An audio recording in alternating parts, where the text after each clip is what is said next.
नम्रता जी, चलिए, क्या लगता है आपको जी कि आखिर आखिर तकलीफ कहां है इन लोगों को, जो ऐसे लोग हैं जो इस तरीके के विवाद उत्पन्न करते हैं और उसके बाद विवाद पर विवाद खड़े हो जाते हैं? आखिर कहीं ना कहीं तो इतिहास के पन्नों पर आपको चुप्पी साधनी होगी, कहीं ना कहीं तो आपको वर्तमान पर बात कीजिए, जाके जैसे कि डॉक्टर उमेश यादव कह रहे हैं, लेकिन सदन में शायद ये वर्तमान शब्द दूर हो जाता है। जी संजय जी, देखिए, अगर हम कांग्रेस की बात करें या इंडी ये जो ठगबंधन है इसकी बात करें, तो अभी जैसे कि कांग्रेस के प्रवक्ता जी ने कहा कि इनको तो आदत है, इनको तो बड़े बड़े पदों पे दे देना चाहिए अगर अगर इनको इतने सम्मान देना है। तो आपकी इसी बात का जवाब पहले मैं देना चाहूंगी कि किसी को भी सम्मानित करने के लिए किसी कोई भी सम्मान पद पर आधारित नहीं होता। और जो हमारे पूर्वज रहे हैं, चाहे हम महाराणा प्रताप की बात करें, चाहे हम महाराणा सांगा की बात करें, तो उनका जो प्रताप है, उनका जो सम्मान है, वो किसी पद पर आधारित नहीं है। अब बात हम मुद्दे पर करते हैं कि राम जी ने जो स्टेटमेंट दिया कि वह गद्दार थे, उसको प्रोटेक्शन करा पीसीसी के जो अध्यक्ष है, कांग्रेस के अध्यक्ष खड़गे ने करा, उसको दलितों के साथ जोड़ा। तो आपको बताना चाहूंगी कि महाराणा सांगा जैसे जो अदम्य शौर्य वाले हिंदुआ सूरज, जिन्होंने 80 घाव अपने तन पर लिए थे, उन्हीं के ज्येष्ठ पुत्र की पुत्र वधु मीराबाई के गुरु रविदास थे, कवि रविदास थे, जो कि एक दलित थे। उनके पोते महाराणा प्रताप, जो कि भीलों के साथ, दलितों के साथ मिलकर के सबसे ज्यादा स्नेह के साथ रहते थे। तो खड़गे जी ने जो स्टेटमेंट पास किए हैं, दलितों के साथ जोड़ करके एक सांप्रदायिकता के खिलाफ जाने की बात करी है, तो ये तुष्टीकरण की नीति बंद करें।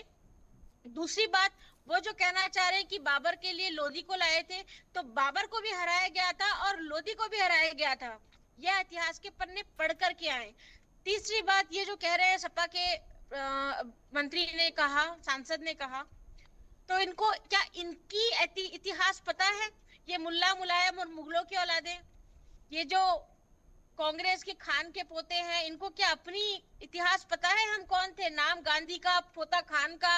अगर हम इतिहास पे जाने लगेंगे, और रही बात ये जो किताबों की जानकारियां हमें दे रहे हैं, तो बाबर नामे के अंदर तो साफ लिखा हुआ था कि हमने अयोध्या का मंदिर गिराया, हमने संभल गिराया। उसमें तो साफ लिखा हुआ है कि मंदिर गिरा के मस्जिदें बनाई गई। मतलब एक विशेष वर्ग को संतुष्ट करने के लिए तुष्टीकरण की नीति के चलते इनको इतनी ज्यादा छटपटाहट हो रही है कि ये भूल रहे हैं कि हमारे देश को, हमारे जो स्वतंत्रता सेनानी है, जो कि प्रतीक है स्वतंत्रता के, उनके इतिहास को ये मिटाने की कोशिश कर रहे हैं। यह कोई पहली बार नहीं हुआ है हमारे साथ। पिछले जब हमारा ये देश आजाद हुआ था, उससे लेकर 70 सालों तक इन्होंने यही करा, हमसे हमारे महापुरुष छीन लिए। हमें कभी ये नहीं पड़ा है महाराणा सांगा कौन थे। उनके ज्येष्ठ पुत्र भोजराज थे, महाराणा प्रताप के दादाजी थे, मीराबाई के ससुर थे महाराणा सांगा। हमें ये नहीं पढ़ाया। हमें कौन पढ़ाया? अकबर महान था, बाबर का बेटा था, हमें ये पढ़ाया गया।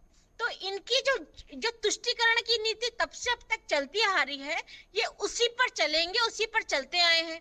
इसमें कोई नई बात नहीं है, क्योंकि अभी कांग्रेस के प्रवक्ता जी ने भी यही बोला कि अगर इतना ही है तो आप मुख्यमंत्री बना दो। रे साहब, लोकतांत्रिक देश है, देश में लोकतंत्र चलता है, और किसी को इज्जत देना या किसी का सम्मान करना किसी पद पर आधारित नहीं होता। महाराणा सांगा, महाराणा प्रताप, जो मेवाड़ वंश ने जिन्होंने करा, जो वीर पुत्र रहे, उनके लिए इज्जत प्रत्येक भारतीय के मन में है। मैं खुद भी मेवाड़ से हूँ, तो उसके लिए इज्जत मन में आती है। आपके कांग्रेस की तरह पद पर आधारित नहीं है, क्योंकि आपके शीर्ष पे पद पर बैठा खड़गे उनको दलितों के साथ जोड़ रहा है। जिस मूर्ख को ये नहीं पता कि उनकी पुत्र वधु ने अपना गुरु बनाया था संत रविदास को, उनके पोते ने भीलों के साथ मिलकर के भाईचारा किया था। तो इसको समाज के साथ जोड़ना, दलितों के साथ जोड़ना एक बहुत गंदी राजनीति है। और धर्मेंद्र इनकी जी, छटपटाहट कब हुई? जब इनको लगा कि कब्र तोड़ी जाएगी। क्यों इतने छटपटा रहे हो आप?